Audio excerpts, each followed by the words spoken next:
이번 시간에는 한자 학습 목표에 대해서 간단하게 설명해 보도록 하겠습니다.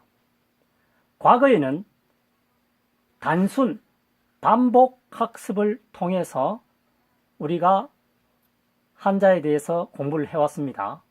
지금부터는 과학적이고 체계적인 방법을 도입해서 한번 열공을 해보자는 의견입니다. 과거에는 호미학습, 다시 말해서 글자 하나하나를 단순 반복해서 습득했는 것이고, 지금은 한 글자를 이해함으로써 거기에 파생되는 글자를 3, 40개 힘 들이지 않고 이해만 한다면 두뇌 속에 오래도록 기억 저장할 수 있다는 내용입니다. 다시 말하면 1년 365일 동안 공부해야 할 내용들을 1개월 30일 내에 기억 저장한다는 뜻입니다. 과거에는 흑토자가 있으면 이 빈 공간을 반복해서 흑토 이렇게 학습을 해왔죠. 지금부터 이 방법이 호미 학습이라면 포크레인 학습은 무엇인지를 바로 지금 설명해 보이도록 하겠습니다.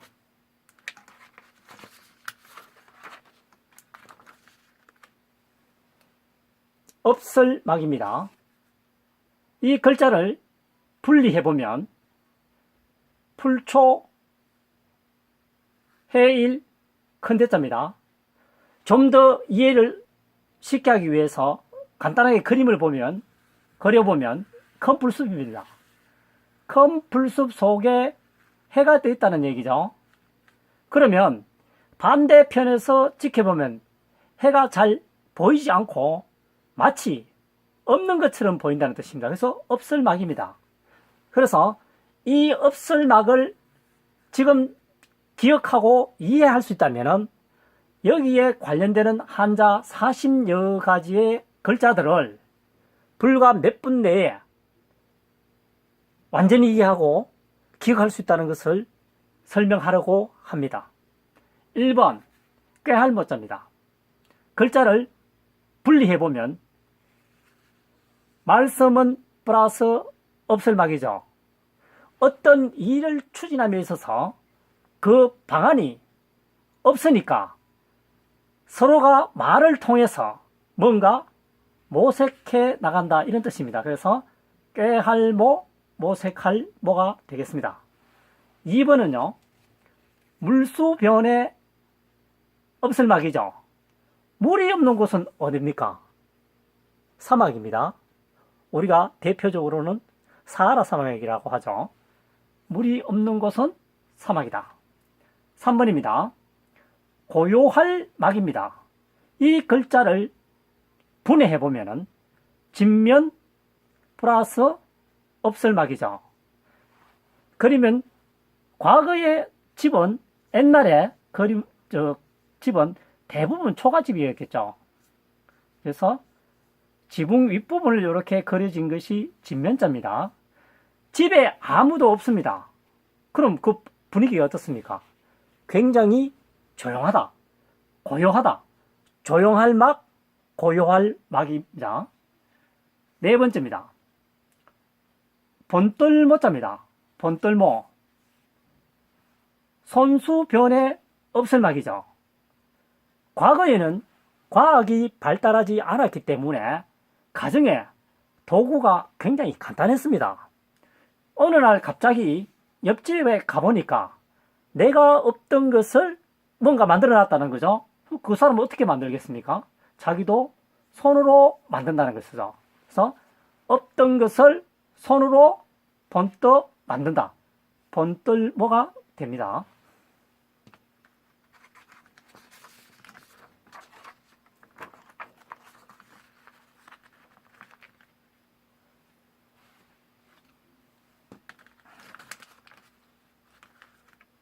5번입니다.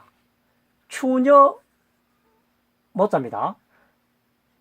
추녀라는 것은 못생긴 여자를 말하는 거죠. 여자여 플러스 없을막입니다.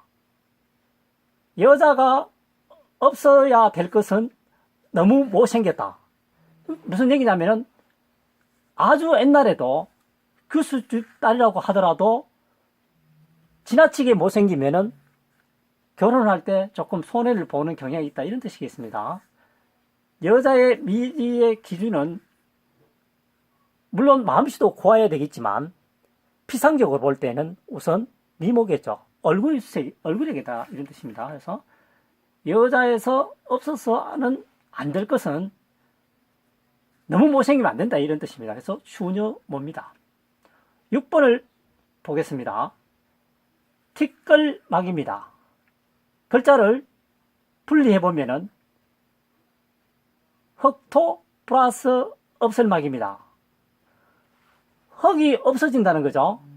흙이 없어진다는 것은 주변에 바람이 분다는 이런 내용이 많겠죠. 자, 강한 바람이 분다. 흙이 없어진다. 흙이 없어지면서 먼지를 일으키겠죠. 그래서 이 글자는 티끌막, 먼지막자입니다. 7번째, 고요할 막입니다. 이 글자를 분해해보면 입구변이죠. 입구변 플러스 없을막입니다. 입이 없어졌다고 하는 것은 사람의 입이 갑자기 없어지지는 않겠죠. 이것은 어떤 얘기를 하다가 입을 다문다는 얘기입니다. 그래서 입을 다물고 있으니까 어때요? 조용하다는 뜻입니다. 그래서 조용할 막, 고요할 막이 되겠습니다. 8번째, 저물모입니다. 없을 막입니다. 그 밑부분에 해일이죠. 해가 없어지기는 없어졌는데 아래로 없어졌다는 얘기입니다. 지평선 아래로 없어졌으니까 어때요? 해가 저물어졌다는 이런 거죠. 그래서 저물모입니다. 이해가 갑니까? 자, 9번째입니다. 눈꺼풀 막입니다. 다룰이죠. 우리가 알고 있는 글자는. 때 두 가지 뜻이 있습니다. 다룰도 되고 또는 고기육. 사람으로 생각하면 사람 고기가 아니고 신체의 일부분을 말하겠죠. 여기서는 눈꺼풀이니까 사람의 신체를 말합니다. 고기육으로 기억하지만 해석을 할 때는 어떻게 됩니까? 신체가 되는 거죠. 신체에서 없어진 것처럼 보이다가 또 생기고 하는 것이 눈꺼풀이라는 얘기입니다. 눈꺼풀이 굉장히 얇기 때문에 마치 없는 것처럼 보인다는 뜻을 내포하고 있습니다. 마지막으로 10번째, 그리워할 모자입니다. 그리워할 모, 없을막입니다. 없을막 아랫부분에 마음심이죠. 요 글자가 마음심입니다. 요게 마음심 발이라고 하죠. 마음심 발 밑부분에 있다 해서 없던 것이 저 밑부분에 마음이 생기기 시작합니다. 그래서 그리워할 모 또는 사모할 모 이렇게 되죠. 자, 이 지금까지 글자 하나를 가지고 40여 개를 설명할 수 있지만 시간 관계상 10개만 설명이 되어 있습니다. 보다 더 구체적인 내용은 네이버 카페 무료입니다. 이게 무료로 개설되어 있고 카페명은 한자사랑 최원복입니다. 그리고 유튜브, 페이스북에도 자료가 담겨져 있습니다.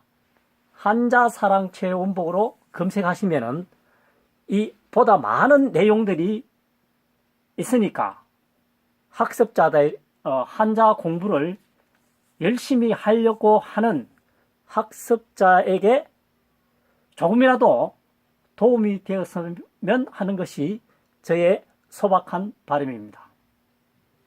오늘은 한자와 관련된 내용을 여기서 마치도록 하겠습니다.